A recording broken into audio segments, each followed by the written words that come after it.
I'd like to talk to you about our audit of the Ontario Lottery and Gaming Corporation and its role in casinos, lotteries, and internet gaming. OLG is one of the most significant sources of non-tax revenue for the province. In 2021-22, OLG accounted for almost a quarter of the $6.4 billion in non-tax revenue generated by government business enterprises. Our audit assessed whether OLG has effective oversight and operational procedures in place to conduct and manage lottery games, internet gaming, and casinos effectively, efficiently, fairly, and in a socially responsible manner. Our audit noted that after the privatization of casinos in 2019-20, the net profit to the province from casino gaming revenues decreased by $55 million. We found that the OLG undermined the credibility of its own procurement process by failing to hold casino operators accountable for their contracted financial commitments.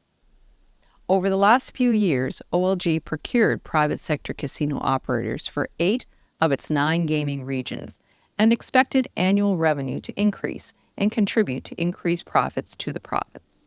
After obtaining contracted revenue commitments from casino operators, OLG subsequently agreed to lower financial projections as requested by the casino operators.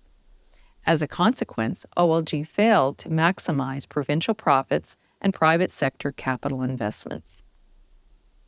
OLG also failed to fulfill its contracted commitment to First Nations to pay them their share of casino non-gaming revenue after OLG signed contracts with private casino operators, giving all non-gaming revenue to the private operators.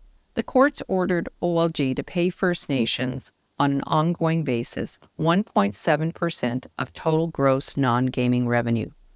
As a result, in November 2021, OLG paid $7.4 million in missed payments and interest, plus $2.6 million for reimbursement of legal costs to First Nations. Our audit also found that both the OLG and the Alcohol and Gaming Commission of Ontario, the provincial regulator, do not ensure the integrity of slot machines. This is left to the private sector casino operators to monitor and self-report.